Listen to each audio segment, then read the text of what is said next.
E aí, lindezas? Ó, revisão agora de ecologia, meus amores. Assim como eu falo nos meus vídeos de revisão, não é para você aprender nada aqui. É só para retomar os principais conteúdos, deixar fresquinho na memória. Não adianta que aqui o William vai ensinar agora. Não. Se você está achando que você vai aprender agora, pode esquecer. Beleza? Não, eu vou revisar, retomar aquele assunto que você fala, putz, não lembro disso. Vai no caderno e olha lá. Beleza? Tudo bem? Então, ai meu Deus, não lembro de tal coisa. Vai, volta, beleza? Porque aqui é o ponto principal da ecologia. Então, inclusive, não vou falar tudo também. Beleza? Uma aula de 25, 30 minutos aí, de 20 a 30 minutos, né? Não dá para falar tudo. Perfeito? Tranquilo? Então vamos lá.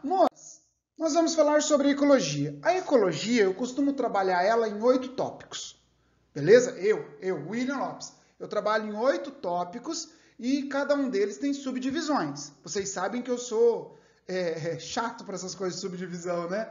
Bom, é o seguinte. Então, conceitos básicos, teias e cadeias tróficas, pirâmides ecológicas, ciclos biogeoquímicos, relações ecológicas, sucessão ecológica, dinâmica de populações e impactos ambientais. Perfeito? Então, eu trabalho nesta sequência. Cada professor trabalha de uma forma que ele acha melhor. Eu gosto de trabalhar assim.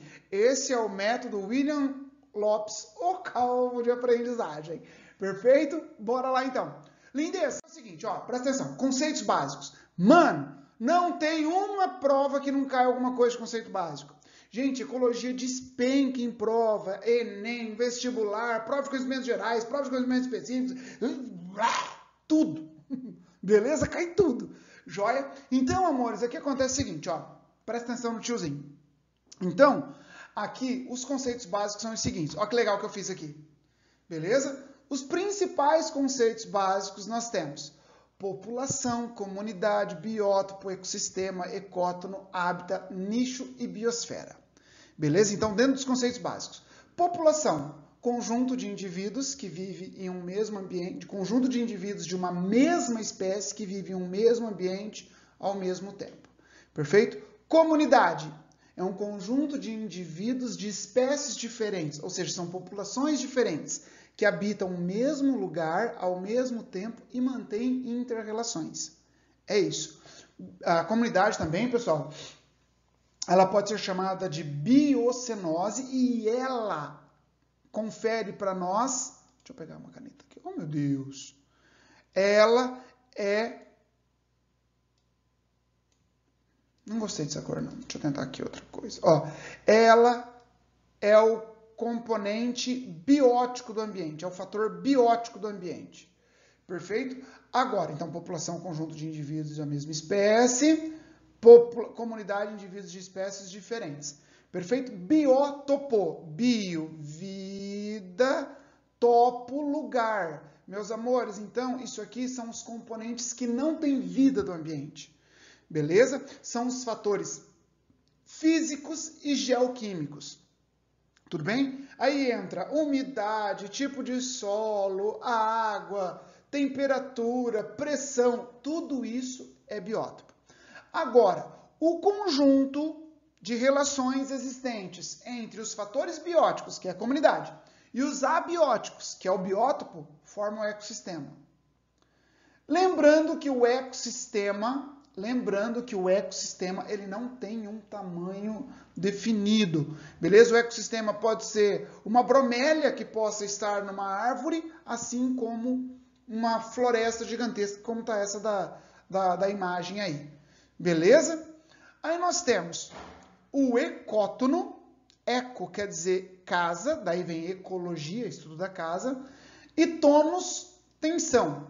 Então, o ecótono, ele representa o ambiente de transição entre duas comunidades ou ecossistemas. Perfeito? Um ecótono do Brasil que eu gosto sempre de ressaltar é o mangue, beleza? O manguezal, porque você tem lá um ambiente de transição entre a água, não é? E o ambiente terrestre. Hábitat é o local onde eu encontro uma determinada espécie, é o endereço dela. Assim como o nicho é a função que a espécie desempenha no ambiente. Perfeito? Então, nicho é a função que o ambiente, que o ser vivo desempenha no ambiente. Por exemplo, se eu falar que um ambiente, que o leão é um predador, então eu falei que ele é o nicho dele, de predador. E biosfera é o conjunto de todos os ecossistemas. Perfeito? Ah, professor, então biosfera é o planeta? Não. É a camada do planeta que tem vida. Não é o planeta inteiro. Beleza? Não é o planeta inteiro. É a parte do planeta que tem vida. Tudo bem? É a parte do planeta que tem vida. Joia? Bom, agora vamos então para teias e cadeias. Beleza? Teias e cadeias. Então aqui acontece o seguinte, ó. Nada mais são do que representações, beleza? De como a energia e a matéria, ela flui em um ambiente. Perfeito? Em nos ecossistemas, de forma geral, você sempre vai ter o produtor, beleza? Você vai ter o produtor. O ser produtor, ou os produtores, são aqueles que conseguem, não é, sintetizar matéria orgânica a partir de inorgânica, utilizando uma fonte de energia. Se utiliza a luz como fonte de energia, são chamados de seres fotossintetizantes.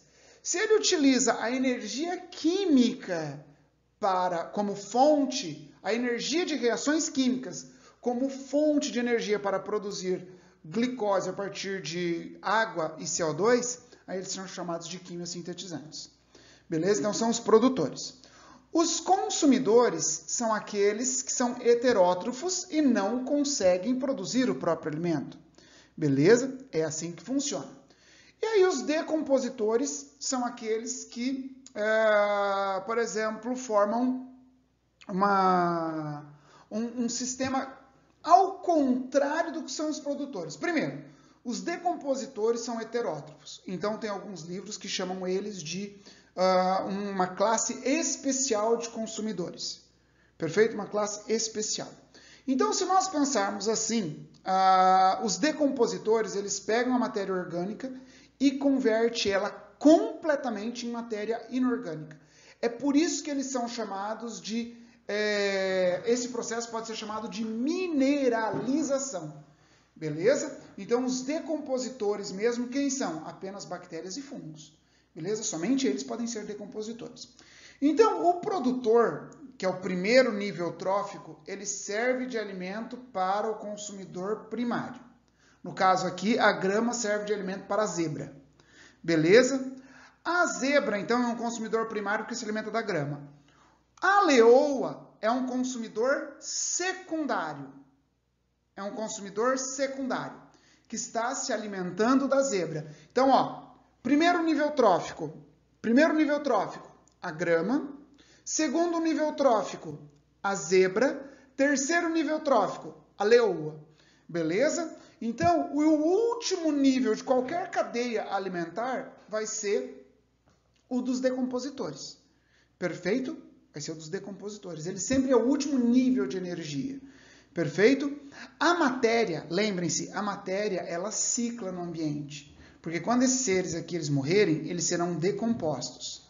Aí, ao ser decomposto, fornece nutrientes para as plantas. E assim fecha o ciclo. A energia não. A energia, ela é unidirecional. Perfeito? A cadeia vai ser uma sequência linear do fluxo e a teia são cadeias interligadas. É basicamente isso. Perfeito? Lembre-se que numa teia, o mesmo indivíduo ele pode ter mais de um nível trófico. Perfeito? Ele pode ter mais de um nível trófico, tá bom? Em relação às pirâmides, elas representam os níveis tróficos. Perfeito? Então, são representações dos níveis tróficos nos ecossistemas através de retângulos. Aí nós temos as de números, beleza? As de números, que representa quantos indivíduos estão presentes em cada nível trófico. A biomassa, ela vai determinar quanto de biomassa tem do indivíduo em cada local. Lembra, por favor, pelo amor de Deus, a mais perigosa aqui de cair é que a pirâmide de números ela pode ser assim, ó, sempre a base é dos produtores, aqui o primeiro consumidor primário, consumidor secundário. Sempre a base é o produtor.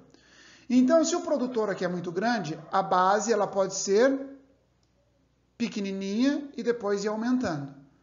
Perfeito? Agora, nada biomassa, pessoal, lembra que ela pode ser invertida em uma situação. Quando que ela vai ser invertida? Porque sempre a biomassa, se a gente pegar, usando isso aqui mesmo como exemplo, ó, a biomassa, se você está lembrado, a biomassa do nível trófico de baixo tem que ser o suficiente para manter o nível trófico de cima. Senão eles morrem de fome, não é verdade? Quando que a biomassa vai ter uma pirâmide invertida? Em ambiente aquático, quando eu considero fitoplâncton.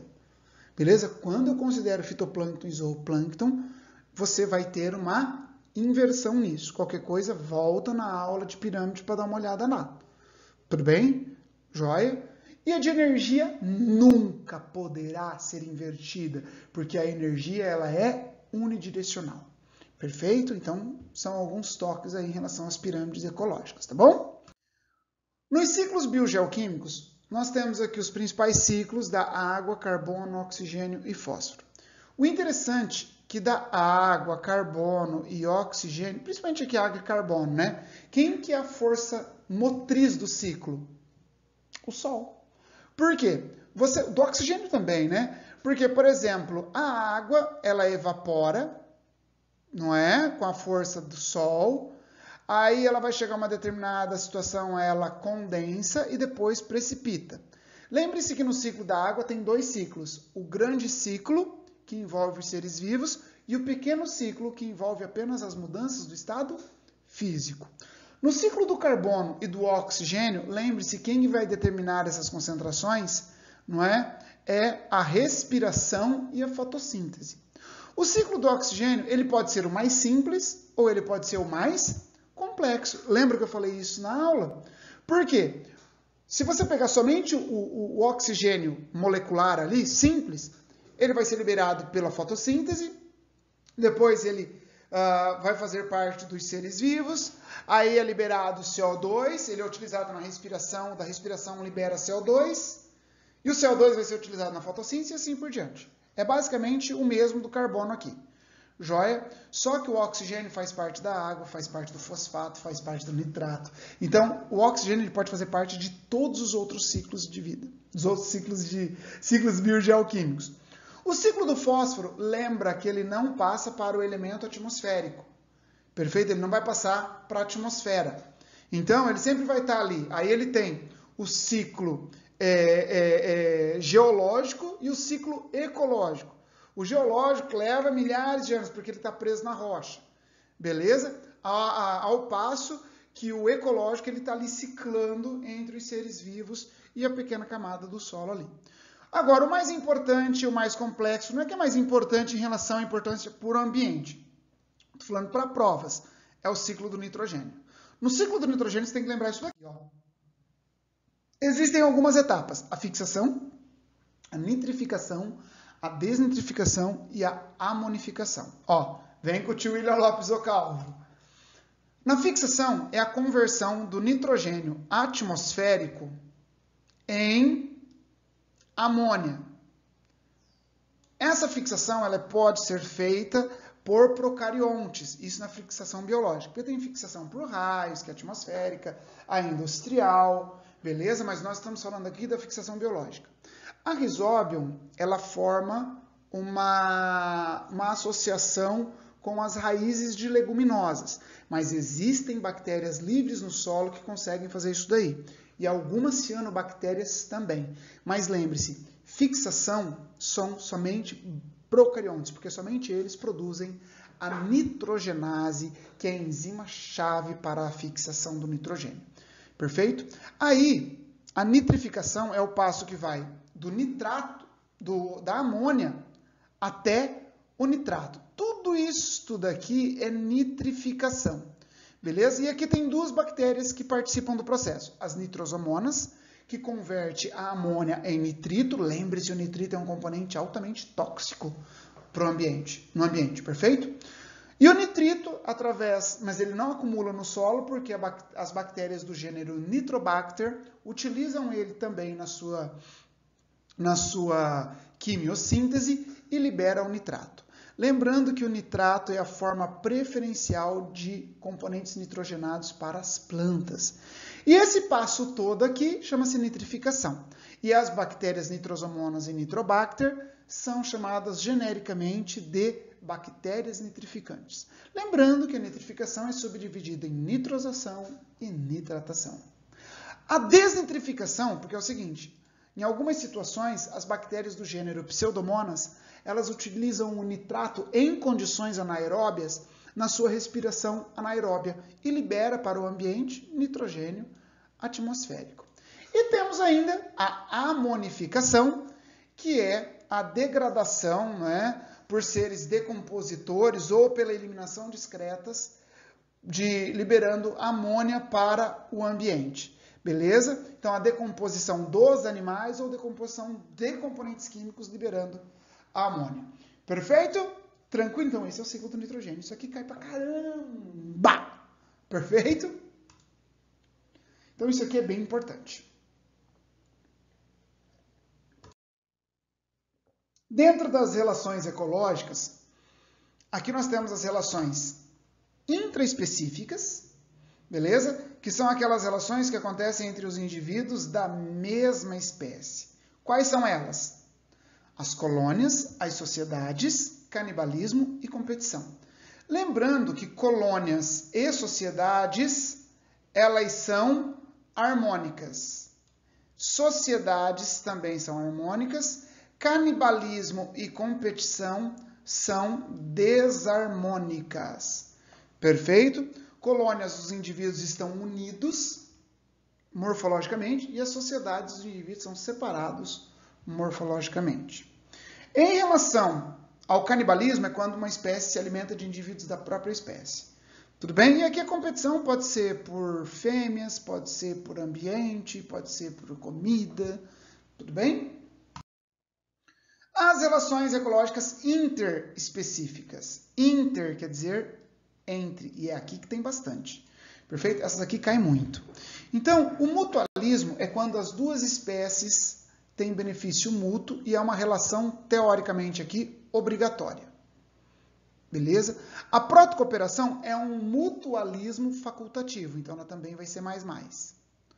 O comensalismo é quando uma espécie tira proveito e a outra não é afetada, ou seja, não sofre nem benefício e nem prejuízo. Aí é muito comum nos vestibulares comparar o comensalismo com o amensalismo. O amensalismo, tudo bem? O amensalismo é quando uma espécie é prejudicada e a outra não é afetada. Tudo bem? Pessoal, lembre-se que aqui no comensalismo existem tipos, por exemplo, o inquilinismo, que usa uma espécie para viver, por exemplo aqui, o inquilinismo é um tipo de comensalismo. Comensalismo muito comum de falar aqui é das rêmoras e o tubarão, beleza? Aí dentro do inquilinismo, que pode ser considerado um comensalismo, tem o epifitismo, beleza? Que tudo cai na mesma relação ali, tá bom? Aí nós temos aqui o amensalismo, normalmente quando cai em prova vestibular, cai falando da maré vermelha, da ação dos fungos em relação às bactérias, beleza? Em relação às bactérias. Aí nós temos a predação, que é quando o indivíduo ele caça e mata o outro. A herbivoria, que é quando um animal se alimenta de uma outra. Então aqui é mais menos a relação, né? Porque um é beneficiado e o outro é prejudicado. A herbivoria também. O animal se alimenta de partes da planta ou da planta inteira, tá? E o parasitismo é uma relação mais duradoura do que a predação. Por quê? O parasita ele tem que infectar o indivíduo e ele pega uma gripe para você ver. Você fica uma semana com essa praguenta. Aí, beleza? Então é uma relação mais demorada. A gente pensa em predação como só coisas ruins, predação e parasitismo, mas elas ajudam a controlar o tamanho das populações. Beleza? Porque senão tem populações aí que proliferam demais e acaba causando um desequilíbrio no ambiente. E na competição interespecífica, ocorre entre espécies que têm nichos muito parecidos. E aí gera o princípio de Gauss. Beleza? Na competição interespecífica, são espécies diferentes que apresentam nichos muito semelhantes e aí causa uma competição intensa, gerando o princípio de Gauss. Tudo bem? Qualquer coisa dá uma voltada na aula de princípio de Gauss. Tudo bem? Que contém princípio de Gauss. E por que é menos? Porque a espécie que perdeu é negativo, porque ela perdeu mesmo a competição. E por que para que ganhou também é negativo? Porque ao invés dela estar gastando energia crescendo, ela estava competindo. Perfeito? Então é por isso que é menos. Tudo bem? Em relação à sucessão ecológica, lembre-se, nós temos, que é o processo de colonização de um ambiente, aí nós temos a comunidade pioneira, que é a primeira a se instalar no ambiente, elas são pouco exigentes, pequeno tamanho, só que elas investem bastante em reprodução, lembra disso, perfeito? A comunidade intermediária, ela se instala depois da pioneira. Aí você já tem espécies um pouco maiores, o solo já está mais preparado, você já tem uma planta, as plantas já são arbustivas, perfeito? E aí tem a comunidade clímax. Comunidade clímax é quando aquela comunidade ela atingiu o máximo de desenvolvimento que o ambiente permite. Perfeito? Isso é comunidade clímax. E o que é comunidade? E o que é sucessão primária, William, e sucessão secundária? Sucessão primária, ela acontece em um ambiente que nunca foi habitado antes. Por exemplo, aqui está acontecendo uma sucessão primária. Por quê? Porque eu tenho rochas. Entendeu? Eu tenho rochas. Então, aqui está começando uma sucessão primária. Agora, na sucessão secundária, se eu tivesse por exemplo, uma floresta, eu devastei a floresta para plantar trigo, para plantar, sei lá, soja, sei lá, qualquer coisa que eu fui plantar. Beleza? Aí, de repente, eu desisti, não vou plantar mais nada. Só que eu derrubei a floresta. Entendeu? Só que naquele solo, o solo já está pronto e tem sementes. Então, quando surge de sementes e surge de esporos que já estavam no solo, aí, no caso, é uma sucessão secundária. Lembrando que a sucessão secundária é sempre mais rápida do que a primária. Perfeito? Tranquilo? Dinâmica de populações. A densidade populacional é o número de indivíduos em uma unidade de área. Por exemplo, se você pegar essa rua aqui, sei lá, tem umas... Olhando, estou chutando aqui, umas 2.000 pessoas. Nossa, numa rua a densidade é alta. Agora você pega essas 2.000 pessoas e coloca em, sei lá, em 5 quilômetros espalhadas.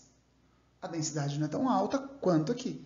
Beleza? Então, a densidade ela depende do número de indivíduos em uma área. Perfeito? E o que afeta a densidade populacional? A natalidade, ou seja, quantos indivíduos nascem em uma unidade de tempo. A mortalidade, quantos indivíduos morrem em uma unidade de tempo. A imigração, que é quantos indivíduos chegam em uma unidade de tempo. E a emigração, que é quantos indivíduos saem do ambiente.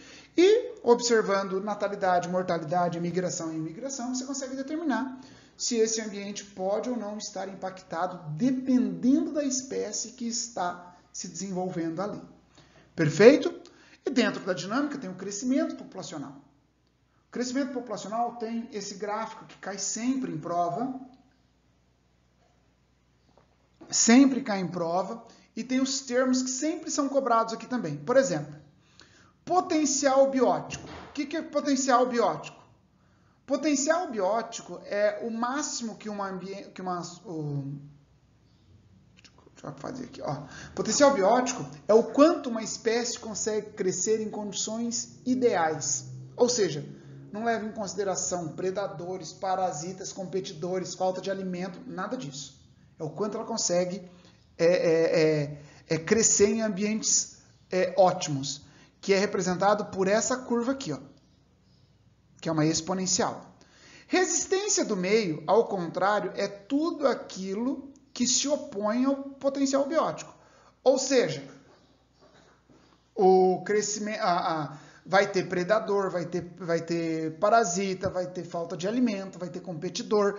E a resistência do meio, ela é representada com esse fato aqui, beleza? Com essa marcação.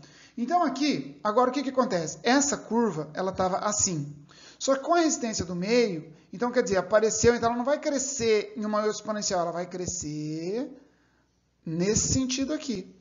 Beleza? Então essa curva é a curva de crescimento real, ela é chamada de crescimento sigmoide. Por quê? Ela deriva da interação entre o potencial biótico e a resistência do meio. E a população ela vai crescer até atingir a carga biológica máxima, ou carga biótica máxima, ou ainda chamada de capacidade de suporte, que é o máximo de indivíduos que o ambiente suporta. É o número de indivíduos que o ambiente suporta. Perfeito? Isso aqui cai bastante em prova, tá? Impactos ambientais. Também é outra coisa que cai bastante em prova, Enem e tudo. Beleza? Então, em relação aos impactos, nós temos a poluição atmosférica. A gente sempre fala de efeito estufa, chuva ácida. Lembrem-se que o efeito estufa é um fenômeno natural intensificado pelo homem. Que a chuva normal, ela é levemente ácida. Que para ser considerada chuva ácida tem que ter um pH abaixo de 5,6. O CFC, tá? Ele é um gás que é muito estável e em reação com os ultravioletas que chegam na camada de ozônio, ele destrói a camada de ozônio. Lembre-se que o monóxido de carbono, aqui ó, monóxido de carbono, ele faz uma reação, uma ligação irreversível com as hemácias e pode causar asfixia. E que a inversão térmica, porque você tem assim, né? A temperatura mais alta é próxima do solo e vai diminuindo à medida que você se distancia. Então, na inversão térmica, a inversão térmica ela ocorre nos meses mais frios e a inversão térmica, lembre-se, também é um fenômeno natural. Beleza? O problema é que quando ocorre essa inversão, porque assim o normal é quente, frio, mais frio. Aí você vai ter a camada fria perto do solo, aí quente e frio de novo. Então, essa camada fria perto do solo, ela puxa os poluentes para próximo do solo, que causa os problemas respiratórios. Perfeito? A poluição radioativa, lembrem-se que as substâncias radioativas que são liberadas no ambiente, elas são substâncias que foram enriquecidas pelo homem, foram produzidas pelo homem, beleza? E a poluição radioativa, ela depende do tipo de radiação, o tempo que a pessoa foi exposta, mas ela pode ter efeitos somáticos, que é no corpo, pela quebra do DNA, né, pelas mutações, mas também pode, se ela afetar as células reprodutivas, pode ter efeito hereditário. Tudo bem? Lembra de Chernobyl, 1986, lembra do Césio 37 no Brasil, não é? Em 1987. A poluição das águas. Por favor, eutrofização não quer dizer que o ambiente está bom, pelo amor de Deus. Eutrofização quer dizer o ambiente recebeu muitos nutrientes, muita matéria orgânica, que ao ser decomposta, os decompositores começam com uma deposição aeróbia. Entendeu? Começa com a decomposição aeróbia. Aí vai consumindo todo aquele oxigênio e vai perdendo ainda mais a qualidade da água. Maré vermelha é o que mesmo? Floração de algas nocivas, não é? Que é causado pelos dinoflagelados normalmente. E a maré negra, lembre-se que a maré negra é o derramamento de petróleo. Beleza? É o derramamento de petróleo. Bioacumulação são substâncias. A bioacumulação são substâncias que não são biodegradáveis e acumulam no organismo do ser vivo. Quando essa substância ela acumula ao longo da cadeia trófica, nós chamamos de biomagnificação trófica. Perfeito? Aqui eu falei algumas coisas, beleza? Aí não falei de introdução de espécies, né? Não falei de fragmentação de hábitat, não falei para vocês de, por exemplo, destino do lixo, que é importante dar uma olhadinha. Tudo bem? Destino do lixo, lixão, aterro controlado, aterro sanitário. Perfeito? Mas assim nós falamos um pouquinho a respeito da ecologia. Tá bom? Agora, em relação à evolução, olha só. Rapidão aqui a evolução. A evolução nós falamos sobre as evidências evolutivas.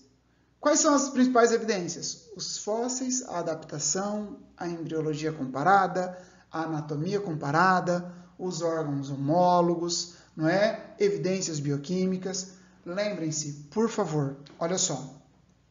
Os fósseis, quando comparados com as espécies viventes, ele fornece uma ideia, ó, houve uma evolução. A adaptação, gente, lembra quando nós falamos de mimetismo? Quando nós falamos de camuflagem, não é? Órgãos homólogos são aqueles que têm a mesma origem, mas as funções são diferentes. Divergência evolutiva. Órgãos análogos, origens diferentes, mas com a mesma função. Convergência evolutiva. Beleza? E as estruturas vestigiais, lembra que eu falei para vocês que as estruturas vestigiais são aquelas estruturas reduzidas e sem uma função aparente, como o nosso apêndice vermiforme? E tem as evidências bioquímicas, não é? As análises de DNA, de proteínas, que quanto mais próximas são as semelhanças entre duas espécies, mais próximas evolutivamente eles também são. Então você analisa, por exemplo, a sequência de genes, perfeito? A sequência ali de nucleotídeos. Quanto mais semelhante, não é? Mais próximos são evolutivamente. E quais são as ideias, as teorias evolutivas? Nós vimos sobre Lamarck. Lamarck, ele fala que a evolução ela ocorre pelo uso e desuso e lei da transmissão das características adquiridas. Lembrem-se, Lamarck ele fala que o ambiente promove modificações no indivíduo, beleza? Então, por exemplo, o ambiente, um animal é verde porque o ambiente onde ele vive é verde, ou seja, ele tinha uma cor e se transformou em outra, perfeito? Para Darwin, lembrem-se que ele falava que era o seguinte: em um ambiente, você tem, dentro de uma população, indivíduos diferentes, dentro da mesma população. É a mesma espécie, mas cada um tem uma característica. E aquele que tem a característica favorável para o ambiente, ele permanece. Esse fato ele chamou de seleção natural. Perfeito? Seleção natural. E o neodarwinismo, porque Darwin não conseguiu explicar como surgiam essas variedades nas populações, não conseguiu explicar como essas características eram passadas às gerações, perfeito? Então vem o neodarwinismo, joia? Que adiciona conhecimentos genéticos ao darwinismo. Então, você sabe agora que as variedades na população elas acontecem pelas mutações e recombinações, e a seleção natural, ela seleciona aqueles mais aptos e extingue os menos aptos. As migrações também levam e trazem genes para as populações, promovendo as variedades. Perfeito? Então, essas são as três principais teorias evolutivas. Ainda dentro da evolução, nós vimos também a especiação. A especiação pode ser a alopátrica, onde alo quer dizer distante, separado, porque acontece um isolamento geográfico. Essas espécies agora separadas geograficamente, elas passam por vidas evolutivas distintas. Elas têm suas mutações, suas recombinações, e as suas características são direcionadas pela seleção natural.